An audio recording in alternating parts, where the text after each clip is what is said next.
Vatican City hariba mafam ase Christian singidi yamna sacred oiba mafam amani. Hariba mafam asida chahi khudingi tourist masing thingamdana lai. Mafam asida religious oiba mi khakta natana art amadi architecture bu pamjaba mioi kaya amasu mafam asida lai.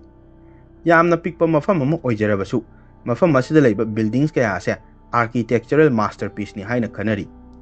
Adubu Vatican City hariba mafam asida sacred oiba public na pakna khangnadaba mafam kaya ama lairi. Hariba sacred oiba mafam ase city asigi underground da lai.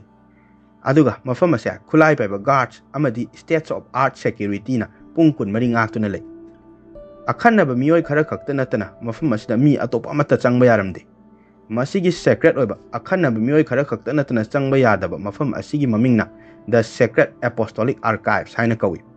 Hariba mafam asida chawra chawraba climate control tauba room kaya ama lai. Aduga hariba room sing ase icham chamba thongi mahutta vault oina palami. Mafam asi kaigidamakta asuk yamna protected oirino haiba matamda. Mafam asida church na thainagi matamdagi khomjallakpa masing thingamdarba ancient texts, relics amadi artifacts kaya ama laibanani. Aduga yam sathina protected oiba archives asigi makhada yamna intriguing oiba object amasu lotuna thami hairi. Aduga hariba object asigi mamingna Chronovisor kawi. Chronovisor hariba device ase kaino haiba matamda P3B da thokiba any past event amabu TV amagi type da visual oina thoanduna yengba yai haiba device amani. Mayamda ngasi aina torokadoriba wari asidi masigi Chronovisor hariba device asigi matangdani. Pura science fiction movie amada yawa device ka manbani.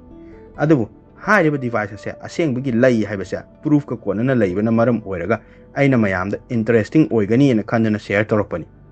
Masigi device ase kanana sarambano kamaina toba device no proof lai haisina kai oidoi no haibana tingba sing asi loiba fawa taraga kangminarsi.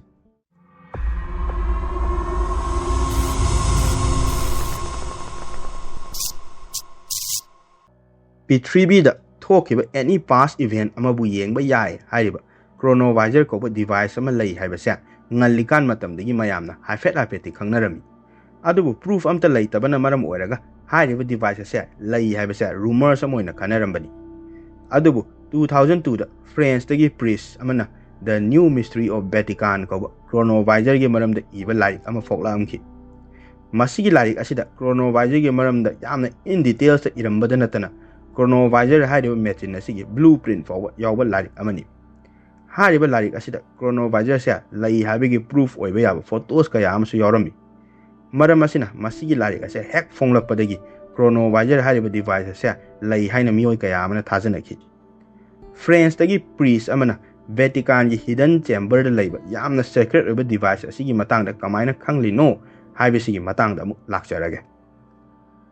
Pellegrino Ernetti hariba nupa ase scientist amadi scholar ama oibada natana music ki field da expert amasu oirami. Physics amadi electronics ta ka hena thawai yawa mioi ama oibada natana mahak ase lon kaya amasu ngangba ngamlami. Yamna samna hairabada mahak ase yamna qualified oiba mioi ama khakni haibani. Nongma ikhang khangawdana mahakna Venice ta laiba Grand Canal da ferry ama tongduna chatpa matamda France tagi François Brune koba priest asiga thengnaki. Makhoi ani hanadagi ju khangnabaga chatkadaba lambi aduna sangbana maram oiraga makhoi ani wari sanaba hawraki. Makhoi ani na science, arts amadi religious ki oiba wari kaya ama sanarami. Bible da yaw events amadi Bible da iramba wari kaya amagi maramda sanarami. Makhoi na sanariba wari adugi marak thatna Pellegrino Ernetti na asumna hairaki. Bible da thokiba events sing ase asengbagi thokiba events oibra natraga oidabra haibase nangi namit magna yengba yabagi possibility lai haina hairaki. Pellegrino Ernetti na harabi wado fagi taurini haina François Brune na khanki. Adubu taseng namakidi fagi nate serious tani Ernetti na haraiba wado. Ernetti na asumna mu makha taraki. Vatican gi hidden chamber da Chronovisor ko device ama lai. Hariba device asi prithvi da thokiba any events amabu television gi type da visual oina thadoktuna yengba yai haina hairami. Aduga hariba device asigi maramda mahakna kamaina khanglino haiba matamda device asi sabada ma yawi haina so hairamki. Wari yadu tabada François Brune pungaklami. Ernetti Pellegrino se well educated oiba yamna qualified oiba mi am oiba danatana ꯆꯔꯆꯅꯁꯨ ꯌꯥꯝꯅ respect ꯇꯧꯕ ꯃꯤꯑꯣꯏ ꯑꯃ ꯑꯣꯏꯕꯅꯤꯅ ꯃꯥꯅ ꯑꯣꯏꯗꯕ ꯉꯥꯡꯉꯛꯑꯣꯏ ꯍꯥꯏꯅ ꯈꯟꯗꯨꯅ ꯂꯩꯔꯤꯀꯥꯟꯗ ꯑꯦꯔꯅꯦꯇꯤꯅ ꯑꯃꯨꯛ ꯃꯈꯥ ꯇꯥꯔꯛꯈꯤ. ꯀ꯭ꯔꯣꯅꯣꯚꯥꯏꯖꯔ ꯍꯥꯏꯔꯤꯕ ꯗꯤꯚꯥꯏꯁ ꯑꯁꯤ ꯁꯤꯖꯤꯟꯅꯔꯒ ꯅꯦꯄꯣꯂꯤꯌꯟꯒꯤ ꯁ꯭ꯄꯤꯆ, ꯃꯨꯁꯣꯂꯤꯅꯤꯒꯤ ꯁ꯭ꯄꯤꯆ ꯑꯃꯗꯤ ꯑꯦꯟꯁꯤꯌꯟ ꯔꯣꯝꯗ ꯐꯥꯎꯕ ꯃꯍꯥꯛ ꯆꯠꯂꯨꯔꯦ ꯍꯥꯏꯅ ꯍꯥꯏꯔꯛꯑꯝꯈꯤ. ꯃꯗꯨꯗ ꯐ꯭ꯔꯥꯡꯀ꯭ꯋꯥꯁ ꯕ꯭ꯔꯨꯟꯅ ꯍꯥꯏꯔꯤꯕ ꯗꯤꯚꯥꯏꯁ ꯑꯗꯣ ꯇꯥꯏꯝ ꯇ꯭ꯔꯥꯚꯦꯜ ꯇꯧꯕ ꯌꯥꯕ ꯃꯦꯆꯤꯟꯂꯥ ꯍꯥꯏꯅ ꯍꯪꯂꯛꯑꯝꯈꯤ. ꯃꯗꯨꯗ ꯑꯔꯅꯦꯇꯤꯅ ꯐꯤꯖꯤꯀꯦꯜꯂꯤ ꯑꯣꯏꯅ ꯇꯥꯏꯝ ꯇ꯭ꯔꯥꯚꯦꯜ ꯇꯧꯕꯗꯤ ꯌꯥꯗꯦ, ꯑꯗꯨꯕꯨ ꯄꯥꯁꯇ ꯊꯣꯛꯈꯤꯕ ꯑꯦꯅꯤ ꯏꯚꯦꯟꯠ ꯑꯃꯕꯨ ꯄ꯭ꯔꯣꯒ꯭ꯔꯥꯝ ꯇꯧꯗꯨꯅ ꯍꯥꯏꯔꯤꯕ ꯃꯦꯆꯤꯟ ꯑꯁꯤꯗꯒꯤ ꯌꯦꯡꯕꯗꯤ ꯌꯥꯏ, ꯇꯥꯏꯝ ꯇ꯭ꯔꯥꯚꯦꯜꯒꯤ ꯃꯑꯣꯡꯅꯤ ꯍꯥꯏꯅ ꯍꯥꯏꯔꯛꯈꯤ. ꯃꯗꯨꯗꯒꯤ ꯐ꯭ꯔꯥꯡꯀ꯭ꯋꯥꯁ ꯕ꯭ꯔꯨꯟꯅ ꯕꯥꯏꯕꯜꯗ ꯊꯣꯛꯈꯤꯕ ꯏꯚꯦꯟꯠꯁꯤꯡ ꯑꯗꯨꯅ ꯀꯃꯥꯏꯅ ꯇꯧꯕꯅꯣ ꯍꯥꯏꯅ ꯍꯪꯉꯛꯈꯤ. ꯃꯗꯨꯗ ꯄꯦꯂꯦꯒ꯭ꯔꯤꯅꯣ ꯑꯔꯅꯦꯇꯤꯅ ꯕꯥꯏꯕꯜꯗ ꯊꯣꯛꯈꯤ ꯍꯥꯏꯔꯝꯕ ꯏꯚꯦꯟꯠꯁ ꯄꯨꯝꯅꯃꯛ ꯂꯣꯏꯅ ꯑꯁꯦꯡꯕꯒꯤ ꯊꯣꯛꯏ ꯍꯥꯏꯅ ꯈꯨꯝꯂꯛꯈꯤ. ꯑꯗꯨꯒ ꯃꯍꯥꯛꯅ ꯃꯈꯥ ꯑꯁꯨꯝꯅ ꯇꯥꯔꯛꯈꯤ. ꯃꯍꯥꯛꯅ ꯀ꯭ꯔꯣꯅꯣꯚꯥꯏꯖꯔꯒꯤ ꯃꯇꯦꯡꯅ ꯖꯤꯖꯁ ꯈ꯭ꯔꯥꯏꯁꯄꯨ ꯀ꯭ꯔꯨꯁꯤꯐꯥꯏꯗ ꯇꯧꯈꯤꯕꯒꯤ ꯊꯧꯗꯣꯛ, ꯁꯣꯗꯣꯝ ꯑꯦꯟ ꯒꯣꯃꯣꯔꯥ ꯊꯨꯒꯥꯏꯈꯤꯕꯒꯤ ꯊꯧꯗꯣꯛ, 10 ꯀꯃꯥꯟꯗꯃꯦꯟꯠ ꯀꯃꯥꯏꯅ ꯁꯦꯝꯈꯤ ꯍꯥꯏꯕꯒꯤ ꯊꯧꯗꯣꯛꯅꯆꯤꯡꯕꯁꯤꯡ ꯕꯥꯏꯕꯜꯗ ꯏꯔꯝꯕ ꯊꯧꯗꯣꯛꯁꯤꯡ ꯑꯗꯣ ꯃꯍꯥꯛꯀꯤ ꯃꯃꯤꯠꯃꯛꯅ ꯎꯔꯦ ꯍꯥꯏꯅ ꯍꯥꯏꯔꯝꯈꯤ. ꯄꯦꯂꯦꯒ꯭ꯔꯤꯅꯣ ꯑꯔꯅꯦꯇꯤꯁꯦ ꯌꯥꯝꯅ ꯀ꯭ꯋꯥꯂꯤꯐꯥꯏꯗ ꯑꯣꯏꯕ ꯃꯤ ꯑꯃ ꯑꯣꯏꯖꯔꯕꯁꯨ ꯐ꯭ꯔꯥꯡꯀ꯭ꯋꯥꯁ ꯕ꯭ꯔꯨꯟꯅ ꯃꯥꯒꯤ ꯋꯥꯔꯤ ꯑꯗꯣ ꯊꯥꯖꯔꯝꯗꯦ. ꯃꯔꯝ ꯑꯁꯤꯅ ꯐ꯭ꯔꯥꯡꯀ꯭ꯋꯥꯁ ꯕ꯭ꯔꯨꯟꯅ ꯑꯁꯨꯝꯅ ꯍꯥꯏꯔꯛꯈꯤ. ꯍꯣꯏ, ꯅꯪ ꯌꯥꯝꯅ ꯋꯦꯜ ꯑꯦꯗꯨꯀꯦꯇꯦꯗ ꯑꯃꯗꯤ ꯇꯦꯂꯦꯟꯇꯦꯗ ꯑꯣꯏꯕ ꯃꯤꯅꯤ ꯍꯥꯏꯕ ꯑꯩ ꯈꯪꯉꯤ. ꯑꯗꯨꯕꯨ ꯑꯁꯤꯒꯨꯝꯕ ꯊꯥꯖꯕꯗ ꯋꯥꯔꯒꯗꯧꯕ ꯑꯉꯛꯄꯅ ꯊꯜꯂꯕ ꯗꯤꯚꯥꯏꯁ ꯑꯁꯦ ꯁꯥꯕꯒꯤ ꯅꯣꯂꯦꯖ ꯑꯃꯗꯤ ꯁ꯭ꯀꯤꯜ ꯑꯗꯨꯗꯤ ꯅꯪꯉꯣꯟꯗ ꯂꯩꯔꯝꯒꯅꯤ ꯍꯥꯏꯕꯗꯤ ꯑꯩ ꯊꯥꯖꯗꯦ ꯍꯥꯏꯅ ꯍꯥꯏꯔꯛꯈꯤ. ꯃꯗꯨꯗ ꯄꯦꯂꯦꯒ꯭ꯔꯤꯅꯣ ꯑꯔꯅꯦꯇꯤꯅ ꯍꯣꯏ ꯆꯨꯝꯃꯦ, ꯑꯩꯉꯣꯟꯗ ꯁ꯭ꯀꯤꯜ ꯑꯃꯗꯤ ꯅꯣꯂꯦꯖꯇꯣ ꯂꯩꯇꯦ. ꯃꯈꯣꯏꯒꯤ ꯃꯇꯦꯡ ꯌꯥꯎꯗꯅ ꯑꯩ ꯈꯛꯇꯪꯅ ꯀ꯭ꯔꯣꯅꯣꯚꯥꯏꯖꯔ ꯍꯥꯏꯔꯤꯕ ꯗꯤꯚꯥꯏꯁ ꯑꯁꯤ ꯁꯥꯕꯁꯦ ꯑꯣꯏꯊꯣꯛꯇꯦ. ꯑꯗꯨꯕꯨ ꯀ꯭ꯔꯣꯅꯣꯚꯥꯏꯖꯔꯒꯤ ꯑꯥꯏꯗꯤꯌꯥꯁꯤꯗꯤ ꯃꯥꯒꯤꯅꯤ ꯍꯥꯏꯅ ꯈꯨꯝꯂꯛꯈꯤ. ꯃꯇꯧ ꯀꯔꯝꯅ ꯀ꯭ꯔꯣꯅꯣꯚꯥꯏꯖꯔꯒꯤ ꯑꯥꯏꯗꯤꯌꯥꯁꯦ ꯃꯉꯣꯟꯗ ꯂꯥꯛꯄꯅꯣ ꯍꯥꯏꯕꯒꯤ ꯃꯇꯥꯡꯗ ꯑꯃꯨꯛ ꯃꯍꯥꯛꯅ ꯃꯈꯥ ꯇꯥꯔꯛꯈꯤ. 1952ꯗ ꯃꯤꯂꯥꯟꯗ ꯂꯩꯕ ꯀꯦꯊꯣꯂꯤꯛ ꯌꯨꯅꯤꯚꯔꯁꯤꯇꯤ ꯑꯃꯗ ꯒ꯭ꯔꯦꯒꯣꯔꯤꯌꯟ ꯆꯥꯟꯁꯀꯤ ꯔꯦꯀꯣꯔꯗꯤꯡ ꯃꯌꯥꯝ ꯑꯃꯕꯨ ꯔꯦꯁꯇꯣꯔ ꯇꯧꯕꯒꯤ ꯄ꯭ꯔꯣꯖꯦꯛ ꯑꯃ ꯃꯥꯅ ꯄꯥꯏꯔꯝꯃꯤ. ꯇꯦꯞ ꯃꯌꯥꯝ ꯑꯗꯨꯒꯤ ꯔꯦꯀꯣꯔꯗꯤꯡꯗꯣ ꯃꯊꯪ ꯃꯊꯪ ꯃꯥꯅ ꯁꯨꯝ ꯇꯥꯔꯛꯄꯗ ꯔꯦꯀꯣꯔꯗꯤꯡ ꯑꯃꯗ ꯃꯤ ꯑꯃꯅ ꯋꯥ ꯉꯥꯡꯕꯒꯤ ꯈꯣꯟꯖꯦꯜ ꯑꯃ ꯇꯥꯔꯝꯃꯤ. ꯃꯥꯅ ꯀꯩꯅꯣꯅꯦ ꯍꯥꯏꯅ ꯈꯟꯗꯨꯅ ꯍꯥꯏꯔꯤꯕ ꯔꯦꯀꯣꯔꯗꯤꯡ ꯑꯗꯣ ꯌꯨꯅꯤꯚꯔꯁꯤꯇꯤ ꯑꯗꯨꯒꯤ ꯐꯥꯎꯟꯗꯔ ꯑꯒꯁꯇꯤꯅꯣ ꯖꯥꯃꯦꯂꯤꯗ ꯇꯥꯍꯜꯂꯝꯃꯤ. ꯑꯒꯁꯇꯤꯅꯣ ꯖꯥꯃꯦꯂꯤꯅ ꯔꯦꯀꯣꯔꯗꯤꯡ ꯑꯗꯣ ꯇꯥꯔꯀꯥꯟꯗꯗꯤ ꯃꯗꯨꯗ ꯌꯥꯎꯔꯤꯕ ꯈꯣꯟꯖꯦꯜ ꯑꯗꯣ ꯃꯍꯥꯛꯀꯤ ꯃꯄꯥꯒꯤꯅꯤ ꯍꯥꯏꯕ ꯈꯪꯕ ꯉꯝꯈꯤ. ꯑꯗꯨꯕꯨ ꯌꯥꯝꯅ ꯉꯛꯂꯤꯕꯗꯤ ꯍꯥꯏꯔꯤꯕ ꯇꯦꯞ ꯑꯗꯨꯅ ꯔꯦꯀꯣꯔꯗ ꯇꯧꯕ ꯃꯇꯝꯗꯗꯤ ꯃꯥꯒꯤ ꯃꯄꯥꯗꯤ ꯁꯤꯈ꯭ꯔꯕꯅꯤ. ꯏꯁꯣꯔꯅ ꯆꯥꯟꯕꯤꯕꯗꯒꯤ ꯃꯥꯒꯤ ꯃꯄꯥꯒꯤ ꯈꯣꯟꯖꯦꯜ ꯑꯗꯨꯕꯨ ꯑꯃꯨꯛ ꯇꯥꯕ ꯐꯪꯍꯜꯂꯤꯅꯤ ꯍꯥꯏꯅ ꯑꯒꯁꯇꯤꯅꯣ ꯖꯥꯃꯦꯂꯤꯅꯗꯤ ꯈꯟꯈꯤ. ꯑꯗꯨꯕꯨ ꯑꯔꯅꯦꯇꯤꯅꯗꯤ ꯁꯥꯏꯟꯇꯤꯐꯤꯛ ꯑꯣꯏꯕ ꯔꯤꯖꯟ ꯀꯔꯤ ꯂꯩꯕꯒꯦ ꯍꯥꯏꯅ ꯈꯟꯕ ꯍꯧꯔꯛꯈꯤ. ꯄꯥꯁꯇ ꯊꯣꯛꯈꯤꯕ ꯊꯧꯗꯣꯛꯁꯤꯡꯒꯤ ꯃꯃꯤ ꯑꯃꯗꯤ ꯃꯈꯣꯜꯁꯤꯡ ꯑꯁꯦ ꯊꯧꯗꯣꯛ ꯑꯗꯨꯅ ꯊꯣꯛꯄ ꯂꯣꯏꯈ꯭ꯔꯕꯁꯨ ꯀꯔꯤꯒꯨꯝꯕ ꯃꯔꯝ ꯑꯃꯗꯒꯤ ꯏꯅꯔꯖꯤ ꯑꯃꯒꯤ ꯇꯥꯏꯞꯇ ꯂꯩꯕꯖꯥꯠꯂꯥ ꯍꯥꯏꯅ ꯈꯟꯕ ꯍꯧꯔꯛꯈꯤ. ꯀꯔꯤꯒꯨꯝꯕ ꯂꯩꯔꯝꯃꯒꯗꯤ ꯍꯥꯏꯔꯤꯕ ꯏꯅꯔꯖꯤ ꯑꯗꯣ ꯗꯤꯇꯦꯛ ꯇꯧꯕ ꯌꯥꯕꯖꯥꯠꯂꯥ ꯍꯥꯏꯅ ꯈꯜꯂꯛꯈꯤ. ꯃꯗꯨꯗꯒꯤ ꯃꯥꯅ ꯁꯥꯏꯟꯇꯤꯁ 12 ꯑꯦꯁꯦꯝꯕꯜ ꯇꯧꯗꯨꯅ ꯃꯉꯣꯟꯗ ꯂꯥꯛꯈꯤꯕ ꯑꯥꯏꯗꯤꯌꯥ ꯑꯁꯤꯒꯤ ꯃꯇꯥꯡꯗ ꯈꯟꯅ ꯅꯩꯅꯔꯕ ꯃꯇꯨꯡꯗ ꯁꯥꯏꯟꯇꯤꯁꯁꯤꯡ ꯑꯁꯤꯒ ꯄꯨꯟꯗꯨꯅ ꯀ꯭ꯔꯣꯅꯣꯚꯥꯏꯖꯔ ꯍꯥꯏꯔꯤꯕ ꯗꯤꯚꯥꯏꯁ ꯑꯁꯦ ꯁꯥꯈꯤꯕꯅꯤ ꯍꯥꯏꯅ ꯍꯥꯏꯔꯛꯑꯝꯈꯤ. ꯁꯥꯏꯟꯇꯤꯁ 12 ꯑꯗꯨꯒꯤ ꯃꯅꯨꯡꯗ ꯁꯥꯏꯟꯇꯤꯁ 2 ꯑꯃꯗꯤ ꯃꯍꯥꯛꯅ ꯃꯃꯤꯡ ꯍꯥꯏꯗꯣꯛꯂꯝꯃꯤ. ꯁꯥꯏꯟꯇꯤꯁ 2 ꯑꯗꯨꯗꯤ ꯀꯅꯥ ꯀꯅꯥꯅꯣ ꯍꯥꯏꯕ ꯃꯇꯝꯗ ꯅꯣꯕꯦꯜ ꯄ꯭ꯔꯥꯏꯖ ꯋꯤꯅꯔ ꯑꯃꯁꯨ ꯑꯣꯏꯔꯤꯕ ꯐꯔꯃꯤ ꯄꯥꯔꯥꯗꯣꯛꯁ ꯊꯤꯑꯣꯔꯤꯕꯨ ꯄꯨꯊꯣꯛꯂꯝꯕ ꯑꯃꯗꯤ ꯄ꯭ꯔꯤꯊꯤꯕꯤꯒꯤ ꯏꯍꯥꯟ ꯍꯥꯟꯕ ꯅ꯭ꯌꯨꯀ꯭ꯂꯤꯌꯔ ꯔꯤꯑꯦꯛꯇꯔꯕꯨ ꯁꯥꯈꯤꯕ ꯐꯤꯖꯤꯛꯁꯤꯁ ꯑꯦꯟꯔꯤꯀꯣ ꯐꯔꯃꯤ ꯑꯃꯗꯤ ꯅꯥꯁꯥꯒꯤ ꯗꯤꯔꯦꯛꯇꯔꯁꯨ ꯑꯣꯏꯔꯝꯕ ꯑꯦꯔꯣꯁ꯭ꯄꯦꯁ ꯏꯟꯖꯤꯅꯤꯌꯔ ꯋꯔꯅꯔ ꯚꯣꯟ ꯕ꯭ꯔꯥꯎꯟꯅꯤ ꯍꯥꯏꯅ ꯍꯥꯏꯔꯛꯈꯤ. ꯐ꯭ꯔꯥꯡꯀ꯭ꯋꯥꯁ ꯕ꯭ꯔꯨꯟꯗꯤ ꯋꯥꯔꯤ ꯑꯗꯨ ꯇꯥꯕꯗ ꯑꯉꯛꯄꯅ ꯄꯤꯛ ꯊꯜꯂꯝꯃꯤ. ꯑꯗꯨꯒ ꯍꯥꯟꯅ ꯊꯥꯖꯔꯝꯗꯕ ꯑꯗꯨꯁꯨ ꯇꯞꯅ ꯇꯞꯅ ꯊꯥꯖꯕ ꯍꯧꯔꯛꯈꯤ. ꯃꯇꯧ ꯀꯔꯝꯅ ꯀ꯭ꯔꯣꯅꯣꯚꯥꯏꯖꯔꯁꯦ ꯐꯪꯁꯟ ꯇꯧꯒꯦ ꯍꯥꯏꯅ ꯐ꯭ꯔꯥꯡꯀ꯭ꯋꯥꯁ ꯕ꯭ꯔꯨꯟꯅ ꯑꯃꯨꯛ ꯍꯪꯂꯛꯈꯤ. ꯃꯗꯨꯗ ꯑꯔꯅꯦꯇꯤꯅ ꯑꯁꯨꯝꯅ ꯑꯃꯨꯛ ꯍꯥꯏꯔꯛꯈꯤ. ꯃꯥꯒꯤ ꯇꯤꯝꯅ ꯃꯇꯝ ꯀꯌꯥ ꯆꯪꯅ ꯔꯤꯁꯔꯆ ꯇꯧꯗꯨꯅ ꯊꯤꯖꯤꯟꯕꯗꯒꯤ ꯄꯥꯁꯇ ꯊꯣꯛꯈꯤꯕ ꯊꯧꯗꯣꯛꯁꯤꯡꯒꯤ ꯂꯥꯏꯠ ꯑꯃꯗꯤ ꯁꯥꯎꯟꯁꯦ ꯊꯧꯗꯣꯛ ꯑꯗꯨꯅ ꯂꯣꯏꯈ꯭ꯔꯕꯁꯨ electromagnetic radiation ꯑꯃ ꯑꯣꯏꯅ ꯑꯗꯨꯝ ꯂꯩꯕ ꯊꯦꯡꯅꯈꯤ. ꯍꯥꯏꯔꯤꯕ electromagnetic radiationꯁꯦ ꯐ꯭ꯔꯤꯀ꯭ꯋꯦꯟꯁꯤ ꯇꯣꯉꯥꯟ ꯇꯣꯉꯥꯟꯕ ꯑꯦꯟꯇꯦꯅꯥ ꯀꯌꯥ ꯑꯃ ꯁꯤꯖꯤꯟꯅꯗꯨꯅ ꯀ꯭ꯔꯣꯅꯣꯚꯥꯏꯖꯔꯅ ꯗꯤꯇꯦꯛ ꯇꯧꯗꯨꯅ ꯏꯃꯦꯖ ꯑꯃꯗꯤ ꯁꯥꯎꯟ ꯑꯣꯏꯅ ꯌꯥꯝꯅ ꯆꯥꯎꯕ ꯀꯦꯊꯣꯗ ꯔꯦ ꯇ꯭ꯌꯨꯕ ꯑꯃꯗ ꯑꯣꯟꯊꯣꯛꯇꯨꯅ ꯄꯥꯁꯇ ꯊꯣꯛꯈꯤꯕ ꯏꯚꯦꯟꯠꯁꯤꯡ ꯑꯗꯨꯕꯨ ꯌꯦꯡꯕ ꯌꯥꯔꯤꯕꯅꯤ ꯍꯥꯏꯅ ꯍꯥꯏꯔꯛꯈꯤ. ꯑꯔꯅꯦꯇꯤꯅ ꯌꯥꯝ ꯐꯖꯅ ꯗꯤꯇꯦꯜꯁ ꯑꯦꯛꯁꯄ꯭ꯂꯦꯅꯦꯁꯟ ꯄꯤꯊꯔꯛꯄꯗꯨ ꯇꯥꯕꯗ ꯐ꯭ꯔꯥꯡꯀ꯭ꯋꯥꯁ ꯕ꯭ꯔꯨꯟꯗꯤ ꯌꯥꯝ ꯁꯥꯊꯤꯅ ꯑꯦꯛꯁꯥꯏꯇꯦꯗ ꯑꯣꯏꯔꯝꯃꯤ. ꯑꯗꯨꯒ ꯑꯁꯨꯝꯅ ꯑꯃꯨꯛ ꯍꯪꯂꯛꯈꯤ. ꯍꯥꯏꯔꯤꯕ ꯗꯤꯚꯥꯏꯁ ꯑꯗꯣ ꯀꯃꯥꯏꯅ ꯇꯧꯈ꯭ꯔꯒꯦꯅ. ꯃꯗꯨꯗꯒꯤ ꯑꯔꯅꯦꯇꯤꯅ ꯃꯁꯤꯒꯤ ꯗꯤꯚꯥꯏꯁ ꯑꯁꯤꯅ ꯇꯧꯕ ꯉꯝꯕ ꯊꯕꯛꯁꯤꯡꯁꯦ ꯎꯕꯗꯒꯤ ꯃꯥꯒꯤ ꯁꯥꯏꯟꯇꯤꯁꯀꯤ ꯇꯤꯝ ꯑꯗꯨꯒ ꯃꯥꯒ ꯚꯦꯇꯤꯀꯥꯟ ꯁꯤꯇꯤꯗ ꯆꯠꯇꯨꯅ ꯄꯣꯞꯇ ꯎꯠꯈꯤ.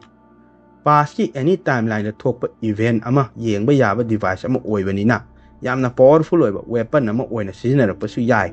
ꯑꯗꯨꯒ ꯐꯠꯇꯕ ꯃꯤꯒꯤ ꯃꯈꯨꯠꯇ ꯇꯥꯈ꯭ꯔꯕꯗꯤ ꯁꯣꯏꯗꯅ ꯕꯦꯔꯥ ꯀꯥꯔꯛꯀꯅꯤ ꯍꯥꯏꯅ ꯈꯟꯕꯗꯒꯤ ꯄꯣꯞ Pius XII na masigi device ase sidok handuna Vatican gi khwaidagi secret oba chamber da thamkhre haina hairaki. François Brune nasu machine adugi tawba ngambaduga hairuradi sidokraga thamjankhibaduna di hena fai. Adubu chronovisor se tasengna lay aduga fajana function tawba device ni haibasigi proof laihodaba sidangdi nungaiti haina hairamki. Madudagi Ernetti na proof laite di kanana hainu maunga proof lay haina hairamki.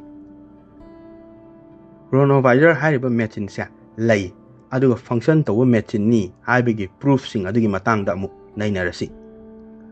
Roman Republic na palikan matamda Quintus Ennius kawa yamna fawa writer amadi poet ama lerami. Mahak asa father of Roman poetry haraga su khangnaba nupa ama khakni. Mahak na hinglikan matamda mahak na saireng amadi play kaya ama irami. T.S. hairiba mahaki iroilobe play asa mana siramdai matam 169 BC da publish torambani. Mana iramba play amadi saireng singsa matam yamna kuibana maram oiraga anambana mangkrabani. Mana siramdai da iramba T.S. hairiba play asisu line ama ni khak laihoba natana ayamba saruki loina mangkrabani. Scholar kayana magi masigi T.S. hairiba play asa kamaina toramba yai haina chahi kaya nainaduna restore tawna honaki adubu ngamkide. Adubu Ernetti na chronovisor hairiba machine asa sizinaduna 169 BC da chatuna T.S. hairiba play asa Roman square da perform tawri yenglami. Aduga chahi lising ani hena manguraba scholar mayamna restore to mungam khidrba play asigi full wari ado Ernetti mathandana chronovisor gi mateng lauduna complete tawki. 1972 da Le Domenica del Corriere ko Italian magazine namada article ma habla ami. Hariba article adugi heading da a machine that photographs the past has finally been invented haraga iraga chronovisor gi matang yam details sa habla ami. Magazine da kaida articles kaya ama hablakpada natana photos kaya ama su leak oira ami. Leak oira ko photos sing adugi manungda yamna popular oibo photo ani khak yarami. Hariba photo ani da amu uchara age.